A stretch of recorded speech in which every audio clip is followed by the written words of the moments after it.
Madam President, this has been an amazing week in the United States Senate, and I've served here for over 25 years. Just 2 days ago, our colleague Cory Booker from the state of New Jersey ended a filibuster on the floor after 25 hours.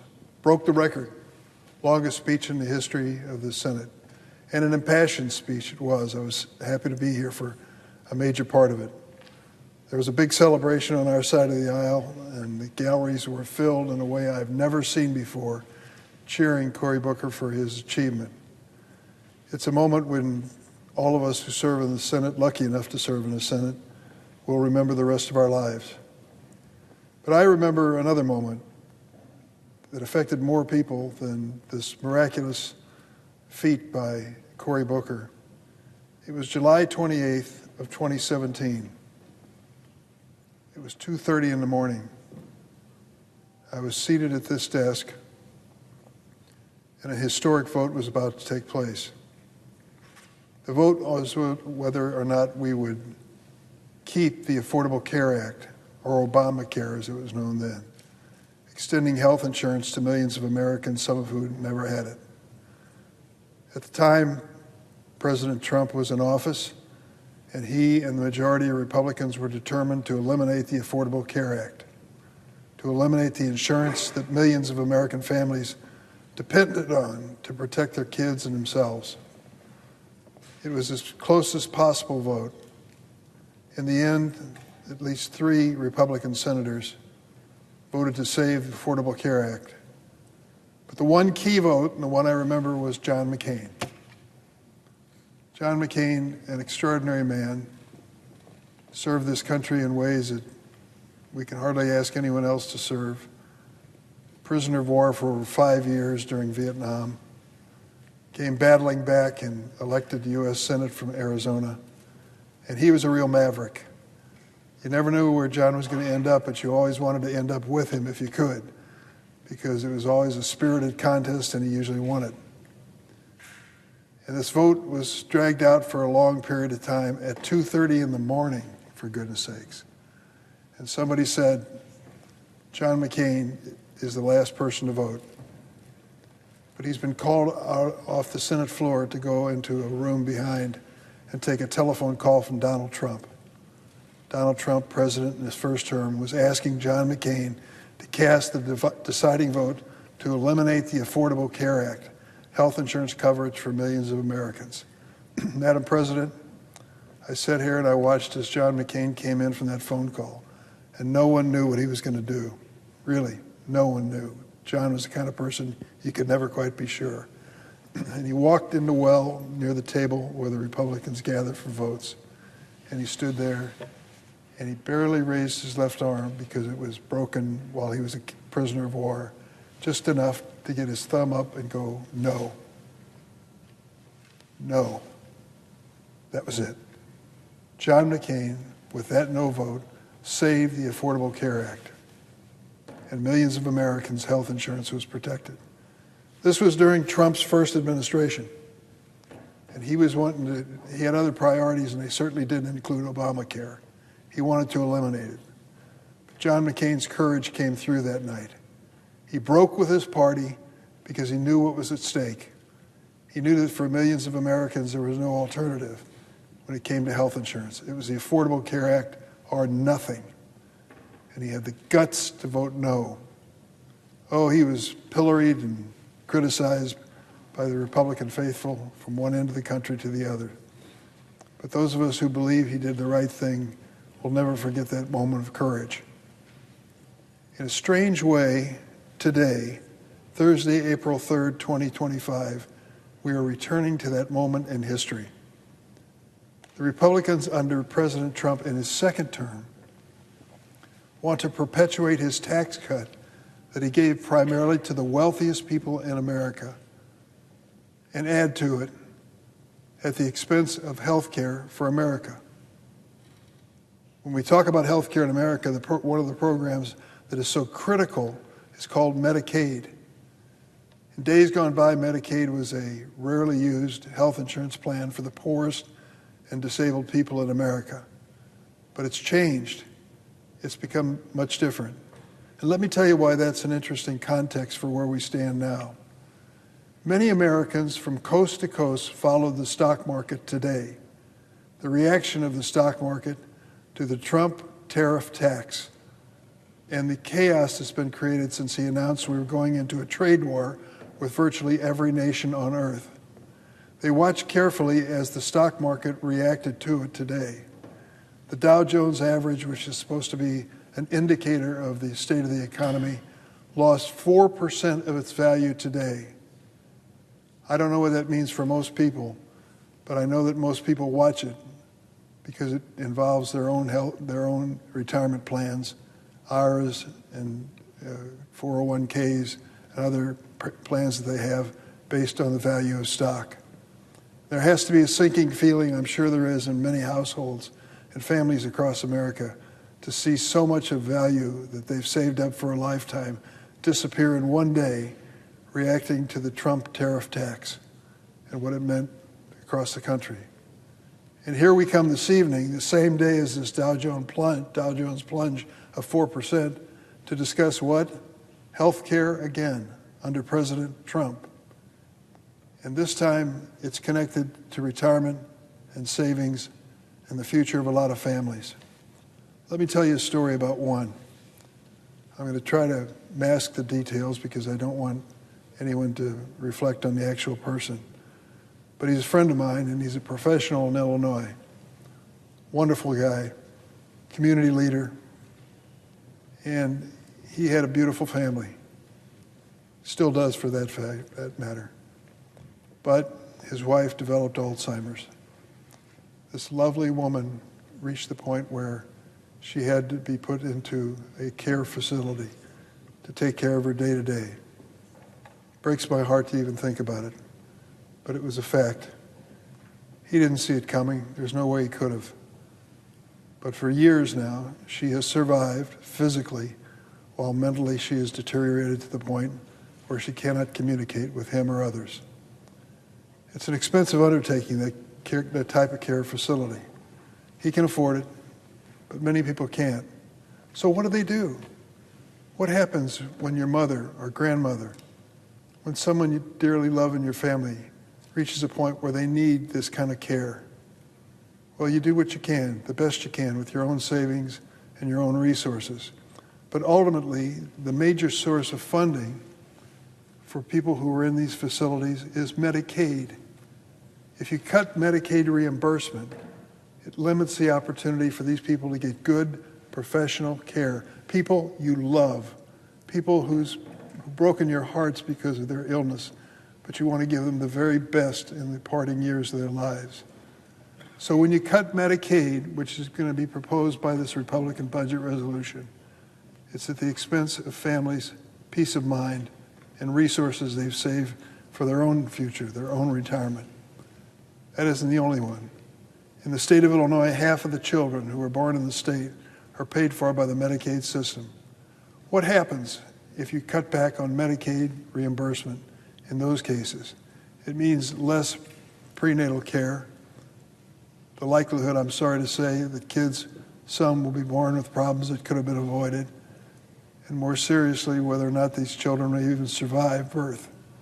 That's what Medicaid is all about. We're talking about cutting health coverage for those in care facilities as well as those in hospitals who are giving birth. Why? Why would the Republicans even suggest that we cut this? Just like they did years ago when John McCain cast that deciding vote. Why, under a Trump presidency, do they go after health care first? Why is that their target? They believe that the vulnerable people who receive this kind of health care assistance won't be able to fight back. And they are desperate to raise more revenue. For what purpose? To give tax cuts to the wealthiest people in America.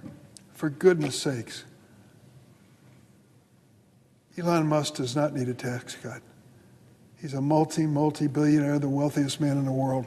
Why in the world would we cut back on any kind of health care for Americans to give a man in that station in life a tax break? And that's what it's all about. But there's more to the story. I'm honored to represent Illinois. I love the whole state. It's where I was born. And I'm honored to represent the great city of Chicago. Oh, it's controversial. There's some people downstate Illinois say they go off and be their own state. We're tired of them. I'm not one of those people. I am proud of the fact that Chicago is part of our state. But my roots are in downstate Illinois. I'm born in East St. Louis, raising my family in Springfield. I have lived in and represented the smaller communities downstate and the rural areas. That's how I got to Congress in the first place, and that's how I stayed in the United States Senate. What are these cuts that the Republicans are proposing in Medicaid going to do to rural and downstate Illinois and other rural and downstate areas around the nation? The reality is very clear. Fewer resources to hospitals in sparsely populated areas mean that many of those hospitals will not survive. Today, more than half of those hospitals are hanging by a thread, operating in the red. And to cut Medicaid reimbursement to those hospitals is literally going to close their doors and turn out their lights. How important is a little hospital in a community downstate? It is the economic engine. It is the hub of life for the economy of that area. Take away that hospital and it not only endangers the people living around it, it also means a lot of jobs are lost too. And businesses that those people frequent often are going to be threatened as well. So why would we cut Medicaid reimbursement and close these downstate hospitals to give a tax break to the wealthiest people in America? It makes no sense. Where are our priorities? Where is our humanity to even consider that? I don't understand on the other side of the aisle how Republican senators, many of whom represent small-town America too, and really care in their hearts about it, can stand by and let this happen. The net result of this is going to be the quality of life threatened by the people who live in those areas. I want to tell you a story about a community that I visited 2 weeks ago, two communities. One was Taylorville, Illinois. And I asked the hospital administrator in Taylorville, which is about 30 miles from Springfield, to come and invite other hospital administrators from the area and tell me what the Medicaid cuts proposed by the Republicans to give tax breaks to the wealthy will mean to these hospitals. To a person, they said the same thing. They may survive, but it's a big question. And what difference will it make? Well, in some of these hospitals, it means that instead of 30 minutes drive to the hospital to deliver the baby, it'll be an hour and 30 minutes. I can still remember our first babies in my family. The thought of being in a car for an hour and a half with my wife in labor would scare me to death. But that would be the reality for many people, and alternatives are just not available. Why in the world would we reach a point where we would cut that kind of coverage, that kind of protection, that peace of mind to give tax breaks to the wealthiest people? It makes no sense. Medicaid and the CHIP program cover nearly 40 million children, half of all the kids in America. Medicaid provides health coverage for 60% of seniors in nursing homes, the ones I mentioned earlier. And it's the largest funder of addiction and mental health treatment. I will tell you, I know the cases pretty well of people who are desperate for addiction treatment. They realize that they are addicted, they realize they have a problem, and they're anxious to get started in cleaning their lives up. Medicaid is the source of funding for that kind of counseling. And to cut back on that is to really sentence these people to a lifetime of fear and sadly cost many of their lives. In Illinois, 3.4 million people are enrolled in Medicaid, 1.5 million children. Under Republican plans to slash Medicaid, 775,000 adults in Illinois who gained health insurance thanks to the Affordable Care Act, the same one that John McCain saved in the first Trump presidency, would lose their coverage almost overnight. How would you like to be in a situation where you don't have health insurance at a critical moment? I know. I was there. I was a student at Georgetown Law School, got married in my second year, and God sent us a beautiful little baby girl right away. We were so happy, and then a few weeks after she was born, we learned she had a serious congenital heart defect. I was a law student. I didn't have much income, and I had no health insurance. And so my wife and I took our little baby girl over to Children's Hospital here in Washington, D.C. We sat in the charity ward. And we waited until our name was called, and we saw a doctor who I prayed to God would be able to save my baby's life. I never felt more helpless in my life than I did at that moment. To have this little girl come into this world, and her father couldn't provide health insurance. Luckily, she survived. Great people did great favors for our family that I'll never forget. And I've never forgotten that whenever there's a health crisis or a health issue that's debated on this floor. All of us want good health insurance.